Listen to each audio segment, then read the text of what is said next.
Oh, with me now is Paul Everitt. He's Chief Executive of ADS, the industry body that represents aerospace, defence and security firms in the UK. So, Paul, good evening to you. Hi. Rachel Reeves, clearly very unimpressed with Greg Clark's intervention today. You think it's quite significant? No, I do think it's a kind of landmark statement in some respects. You know, I mean, we'll put aside the GKN for the moment.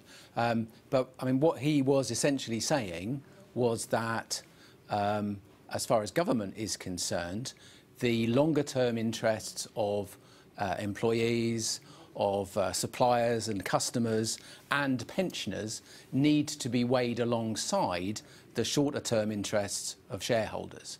And I think for too long, you know, certainly for strategically important industrial enterprises, I think that's a welcome statement, because I think for too long, you know, government has not expressed a view and tended to be, in our view, probably too hands-off in some, you know, key and important areas. You know, it's right that shareholders, it's their business, they should, you know, decide who manages it for them, but equally, you know, we can't have a situation where, as a nation, we have helped and supported GKN through, you know, R&D investments, through important defence contracts, so we collectively have an interest in its future. That all sounds well and good, but isn't the risk of, if you start blocking deals on those kind of grounds, the UK becomes a less attractive investment destination?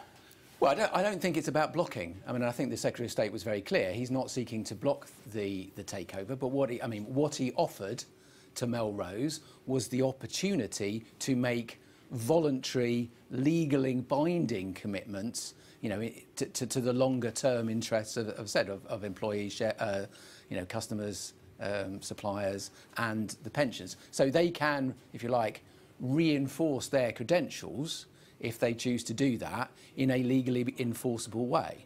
All right. Now, what about the bid itself? Are you pretty convinced that if Melrose wins here, it's not going to be a good day for British industry?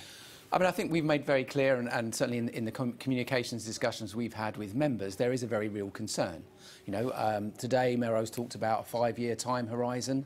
In terms of certainly in the automotive and the defence industry, as well as the aerospace industry, 5 years is not very long away. You know, 5 years is barely a model cycle for a car, and certainly we are investing today on products that may not have a market, may not go onto new aircraft for a decade or more. So for us, you know, a 3 to 5 year time horizon is not, you know, the kind of investment cycle we need. Well, except that GKN is proposing to break itself up if it wins the day. It's going to sell its powder metallurgy business, which is seen as a hidden jewel in the company. It's going to spin off its driveline on and become a pure aerospace company. So aerospace is obviously is a key business, and for us, you know, that long-term horizon is really important.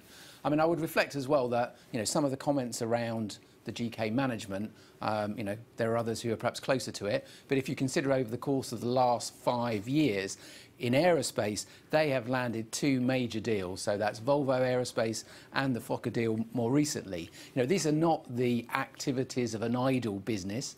If you set that alongside the investments they have made in, you know, future technologies for automotive and others, you know, that it seems to me, you know, others will take a view and the shareholders will take a view, but they have been, you know, doing a decent job as far as the longer-term interests are concerned. And I think here's, you know, well, I would except reflect the GKN management's only been in place for 5 minutes. The new chief executive, she didn't even have any shares until a few weeks ago when the company gave her some. So I think we would reflect that part of the problems that GKN have had and why the Melrose bid, if you like, originated and is viewed as somewhat speculative is, yes, after a very stable period of 2 successive chief executives with well-managed transitions, the transition to the new chief executive was not as well done and didn't land as well, and as a consequence that's opened up, you know, a range of concerns. But I mean, I think the real issue here is that you know, I understand that there are financial interests and you know, people who deal in shares on their own account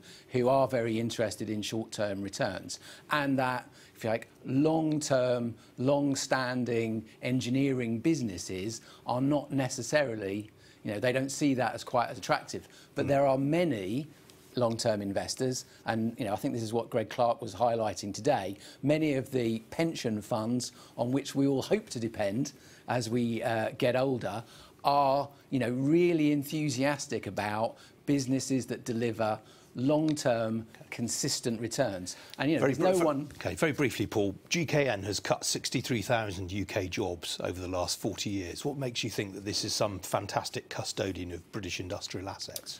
Well, I think you just need to. I mean, if it's one of the few world leaders that we have, certainly is in a tier one capacity. In both aerospace and automotive. That tier one. Leaders of the supply chain have gone completely from the UK. So whilst there are always ups and downs in companies' histories, GKN has been a consistent investor in the UK. It has a genuine global business and is very important not just for the jobs in the UK, but the access that it provides for other UK companies to that global marketplace. All right, Paul Everitt from ADS. Good to see you. Thanks for joining me.